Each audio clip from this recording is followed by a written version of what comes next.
Good evening student, कैसे हो आप सब। मैं रोहितिमान, आप देख रहे हैं रोहितिमान ऐसे चैनल।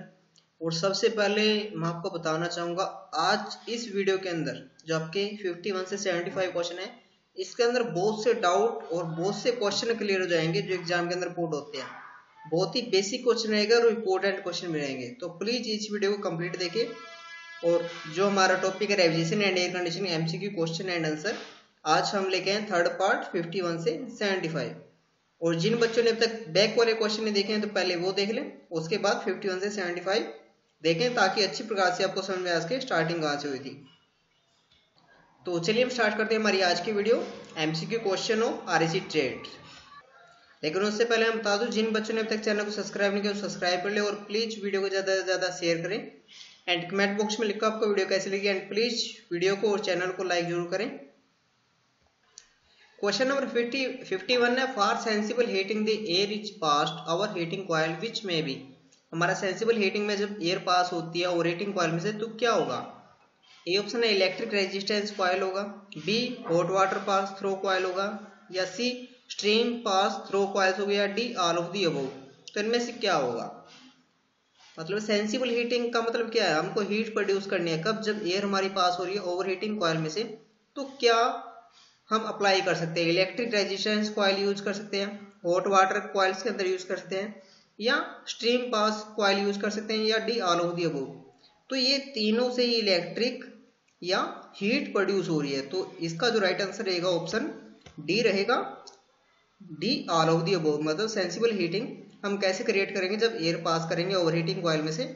और ओवर हीट हम कैसे करेंगे, या तो बिजली के द्वारा, या हॉट वाटर सप्लाई के द्वारा, या स्टीम पास जो हमारा बॉयलर होता है उसके द्वारा भी हम क्या कर सकते हैं, हीटिंग प्रोड्यूस कर सकते हैं। क्वेश्चन नंबर 52 है, ratio of actual COP to theoretical COP is known as. जो हमारा रेशो है actual COP coefficient of performance to theoretical COP coefficient of performance is known as, इसको जाना जाता है refrigeration efficiency, relative coefficient of performance, critical coefficient of performance, या D none of these. तो इसका राइट आंसर क्या होगा। देखिए इसके अंदर इनमें से कोई भी करेक्ट आंसर नहीं है, तो इसका जो राइट आंसर है वो रहेगा answer D none of the above. ठीक है। हमारा क्वेश्चन नंबर 53 है, ए रेफ्रिजरेशन वर्क्स ऑन। हमारा ए रेफ्रिजरेशन किसके ऊपर काम करता है। ए ऑप्शन है Bell Coleman cycle, B option है reverse Carnot cycle, C option है कार्नोट साइकिल, या D both A and B above. मतलब बेल कॉमन भी एंड रिवर्स कार्नोट साइकिल, इसके दोनों आंसर हो सकते हैं। तो इनमें से क्या आंसर रहेगा, बहुत ही बेसिक एंड इंपॉर्टेंट क्वेश्चन है ये। तो इसका राइट आंसर हमारा option only A, Bell Coleman cycle a refrigeration system इसके ऊपर वर्क करता है। क्वेश्चन नंबर 54 है, a Bell Coleman cycle is. अभी यहाँ पे थोड़ा क्वेश्चन ये हुआ, a Bell Coleman cycle is का अदर नेम या अदर किसके नाम से जाना जाता है। Reverse Carnot cycle, reverse Joule cycle, reverse auto cycle, या रिवर्स रैंकिन साइकिल। तो इनमें से किसको बेल कॉमन साइकिल के साथ या दूसरा नाम यूज किया जाता है। तो रिवर्स जूल साइकिल इसका राइट आंसर रहेगा option B. And please video को ज़्यादा शेयर करें एंड कंप्लीट देखें, ताकि ये क्वेश्चन आपको किसी भी एग्जाम के अंदर बहुत ज़्यादा मात्रा में मिल सकते हैं। क्वेश्चन नंबर 55 है, दी सब कूलिंग इन ए रेफ्रिजरेशन साइकिल। जब रेफ्रिजरेशन साइकिल में सब कूलिंग होती है तो उससे क्या होगा, इंक्रीज सीओपी होगी, रिड्यूस कूलिंग होगी, या सी इंक्रीज वर्क ऑफ कंप्रेशन होगा, या डी रिड्यूस कंडेंसर साइज हो जाएगा। तो अगर हमारा रेफ्रिजरेशन साइकिल में सब कूलिंग हो रही है तो उससे क्या होगा। सिंपल सी बात है, हमारी जो कोफिशिएंट परफॉर्मेंस है वो इंक्रीज होगी, क्योंकि हमारा जो कंडेंसर प्रॉपर तरीके से काम कर रहा है। तो इसका राइट आंसर क्या होगा, option A increase COP. Question number 56 है, the critical temperature is the temperature.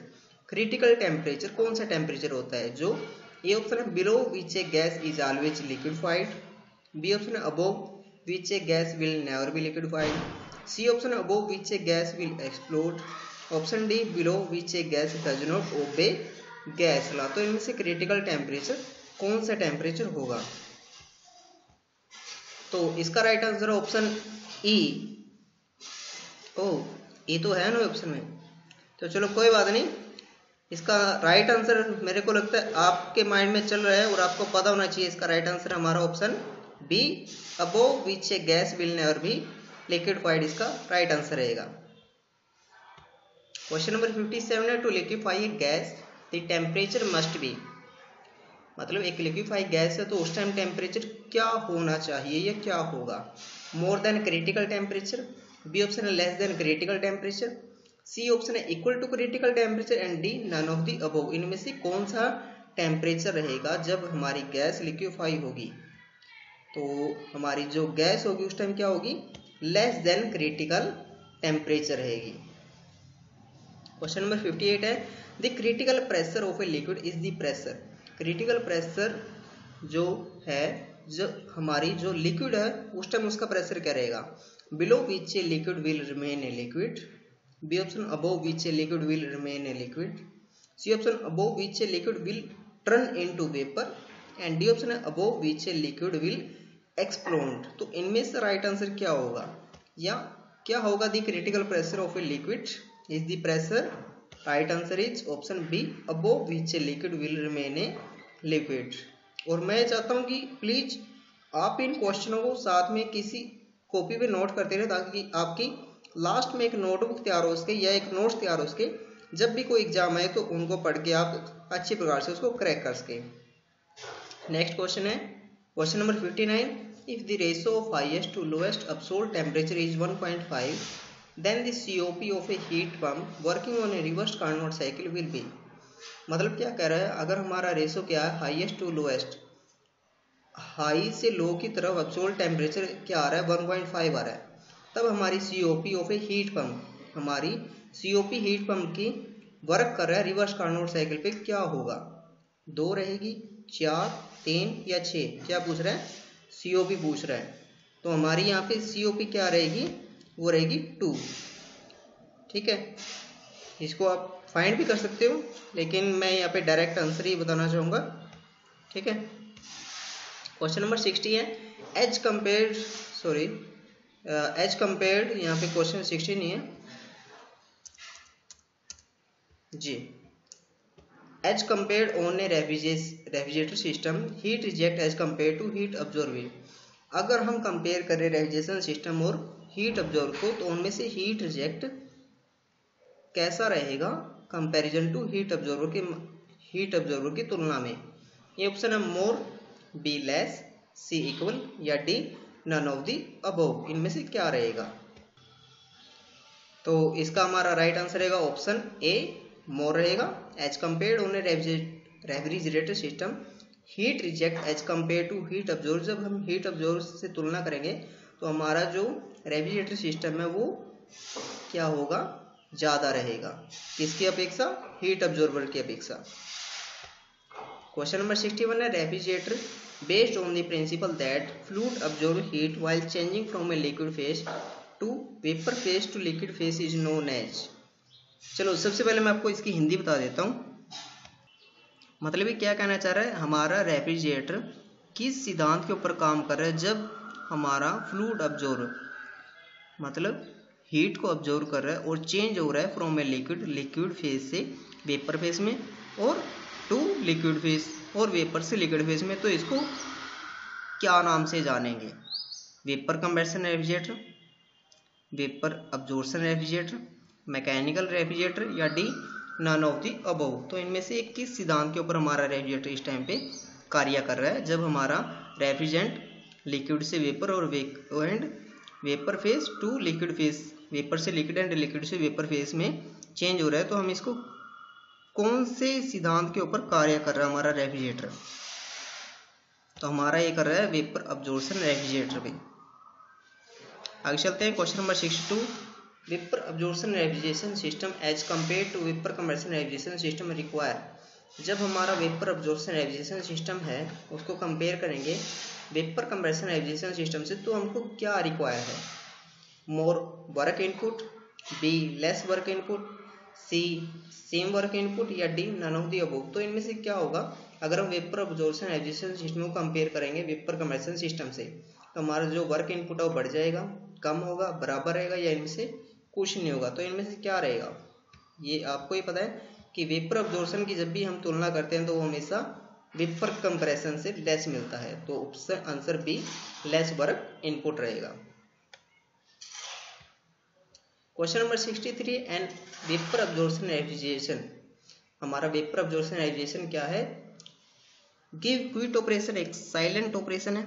Cool below 0 degree Celsius, 0 degree Celsius से नीचे ठंडा करता है। सी रिक्वायर लिटिल पावर मतलब बिजली की कम चाहिए।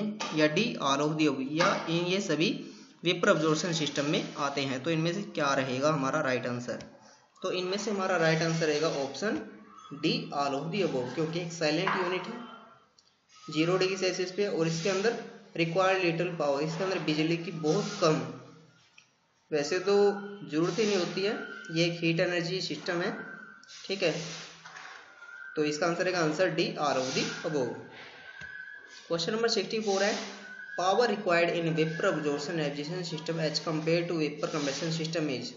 पावर रिक्वायर्ड के मामले में जब हम वेपर अब्जॉर्प्शन रेफ्रिजरेशन सिस्टम को कंपेयर करेंगे वेपर कंप्रेशन सिस्टम से तो क्या रहेगा? More, less, same and there is no such relation. अभी हमने क्वेश्चन किया है और अभी से क्या पूछा? वेपर अब्जॉर्प्शन रेफ्रिजरेशन सिस्टम की तुलना जब हम वेपर कंप्रेशन सिस्टम से करेंगे किसके मामले में? पावर रिक्वायर्ड के मामले में, तो क्या रहेगा? मोर, लेस, सेम, या इसका कोई रिलेशन नहीं है। तो इसका राइट आंसर मेरे ख्याल से आपके माइंड में होना चाहिए। अभी हमने एक क्वेश्चन किया है तो हमारा आंसर क्या रहेगा? लेस रहेगा, क्योंकि वेपर अब्जॉर्प्शन को लेस पावर चाहिए वेपर कंप्रेशन सिस्टम से। क्वेश्चन नंबर 65 है दी phenomenon of EMF develop between two dissimilar metal in contact is known as। मतलब जब हमारा क्या होता है, दो मेटल कांटेक्ट में आते हैं तो उसको हम किस नाम से जानते हैं? Seebeck effect, Thomson effect, Peltier effect, या थर्मोकपल इफेक्ट। तो इनमें से क्या रहेगा? तो इसका हमारा राइट आंसर रहेगा Seebeck effect, answer A. Question number 66 है ए रेफ्रिजरेटर शुड हैव लो।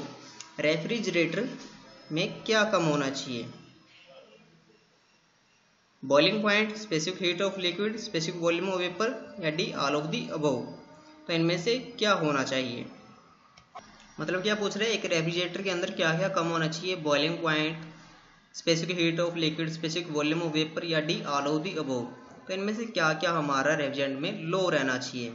तो वैसे तो ये सभी आते हैं, तो हमारा आंसर रहेगा D, low boiling point, low specific heat of liquid, low specific volume of vapour, ये सब रेफ्रिजरेंट के गुण होते हैं। नेक्स्ट क्वेश्चन की ओर चलते हैं। ए रेफ्रिजरेंट शुड हैव हाई। अब इसने पूछा रेफ्रिजरेंट के अंदर हाई क्या रहना चाहिए? A option boiling point, B critical heat of vaporisation, C latent heat of vaporisation, and D both A and B above. मतलब ए भी है और बी भी है इसका आंसर। तो रेफ्रिजरेंट शुड हैव हाई, तो रेफ्रिजरेंट के अंदर हाई क्या रहना चाहिए? अब ये क्वेश्चन हमारा, तो इसके अंदर हमारा हाई क्या रहना चाहिए? Latent heat of vaporisation high रहना चाहिए, ज़्यादा रहना चाहिए। मतलब गुप्त ऊष्मा को जल्दी क्या कर सके? वेपर कर सके, या गुप्त ऊष्मा को जल्दी सेंस करके वहाँ पे कूलिंग प्रोड्यूस कर सके, हम इसको ऐसे भी बोल सकते हैं। आगे चलते हैं question number 68। A refrigerant should be. एक रेफ्रिजरेंट कैसा होना चाहिए? नॉन टॉक्सिक होना चाहिए, मतलब जहरीला नहीं होना चाहिए, नॉन एक्सप्लोमेसिव होना चाहिए, नॉन फ्लेमेबल होना चाहिए, या D all of the above. तो हमारा जो रेफ्रिजरेंट है वो कैसा होना चाहिए? तो हमारा जो रेफ्रिजरेंट है वो इन सब की जैसा होना चाहिए, जहरीला नहीं होना चाहिए, ना ही घुलनशील होना चाहिए, ठीक है, ना ही कोई इफेक्ट पड़ना चाहिए। तो D all of the above इसका राइट आंसर है। आगे चलते हैं question number 69। In vapour compression refrigerator work fluid vaporise. Vapour compression refrigerator में वर्क फ्लूइड वेपरेज कौन करता है? अमोनिया, फ्रीऑन 12, या कार्बन डाइऑक्साइड, या D all of the above. मतलब यहाँ पे किसको वर्किंग के रूम में यूज किया जा सकता है? अमोनिया, फ्रीऑन 12, कार्बन डाइऑक्साइड, या D all of the above. तो इसका हमारा राइट आंसर क्या रहेगा? Option D all of the above, working fluid vaporise. ठीक है, मतलब वेपर कंप्रेशन रेफ्रिजरेटर में हम क्या क्या यूज कर सकते हैं।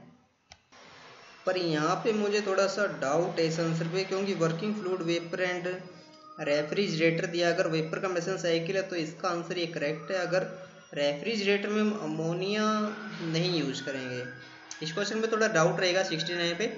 ठीक है, इसका आंसर हम थोड़ा बाद में डिस्कस करेंगे। आगे चलते हैं question number 17, net refrigerating effect of a refrigerant is proportional.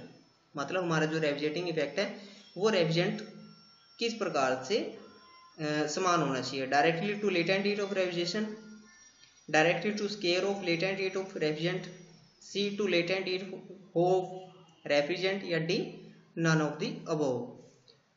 तो डायरेक्टली हमारा लेटेंट हीट होना चाहिए, मतलब डायरेक्ट लेटेंट हीट में संपर्क में आना चाहिए रेफ्रिजरेंट, या directly to square of latent heat of refrigerator, to latent heat of refrigerator, या D none of the above. तो इसका हमारा राइट आंसर रहेगा option A, directly to latent heat of refrigerant. Question number 71 है, evaporating pressure of a refrigerant as compare to atmospheric pressure is. मतलब हमारा जो evaporating pressure है ऑफ ए रेफ्रिजरेंट, अगर हम इसकी तुलना करें एटमॉस्फेरिक प्रेशर से तो क्या होना चाहिए, मोर, लेस, सेम, या D none of the above. तो अगर हम तुलना करते हैं तो क्या होना चाहिए हमारा, ये लेस रहना चाहिए कंपेयर टू एटमॉस्फेरिक प्रेशर से। Question number 72, specific volume of A refrigerator should be, sorry refrigerant should be, specific volume में रेफ्रिजरेंट हमारा कैसा होना चाहिए, हाइयर, लोअर, नॉर्मल, या नन ऑफ द अबव। तो स्पेसिफिक वॉल्यूम में हमारा जो रेफ्रिजरेंट है वो होना चाहिए लोअर रहना चाहिए, मतलब कम होना चाहिए। क्वेश्चन नंबर 73 है, chemical formula Freon 12 is. Freon 12 का फॉर्मूला क्या है, CHClF2, CClF2, CClF3, या CH3Cl। तो इसका जो राइट आंसर है ऑप्शन बी रहेगा, CCl2F2 इसका राइट आंसर है, ऑप्शन बी। क्वेश्चन नंबर 74 है, Freon 12 constant of atom of. मतलब फ्रियोन 12 में कौन कौन से अणु यूज होते हैं, कार्बन, फ्लोरीन, क्लोरीन, ये option B carbon, fluorine, hydrogen, option C carbon, fluorine, chlorine, hydrogen, option D carbon, hydrogen. इनमें से कौन कौन सी यूज होंगे। अभी अगर एक चीज और देखें, जो हमारा फॉर्मूला तैयार होता है वो इन्हीं के बेस पे तैयार होता है, तो हमारा राइट आंसर रहेगा कार्बन, फ्लोरीन, क्लोरीन। और हमारा जो फॉर्मूला था CCl2F2, इसके अंदर भी क्या है, क्लोरीन है, फ्लोरीन भी है, ठीक है, और क्या है हमारा कार्बन, फ्लोरीन, क्लोरीन, ये सब हमारे फॉर्मूले में रहते हैं। नेक्स्ट क्वेश्चन हमारा, refrigerant with lowest freezing point temperature. इनमें से कौन से रेफ्रिजरेंट का सबसे कम फ्रीजिंग पॉइंट है, अमोनिया, फ्रियोन 11, फ्रियोन 12, या फ्रियोन 22। तो इनमें से कौन से रेफ्रिजरेंट का लोएस्ट फ्रीजिंग पॉइंट टेम्परेचर है। तो इसका जो राइट आंसर ऑप्शन डी रहेगा, फ्रियोन 22। एंड प्लीज वीडियो को लाइक करें एंड शेयर जरूर करें, और जिन बच्चों ने अब तक चैनल को सब्सक्राइब नहीं किया सब्सक्राइब कर लें, और कमेंट बॉक्स में जरूर लिखें आपको वीडियो कैसी लगी। And thank you for watching my video, thank you.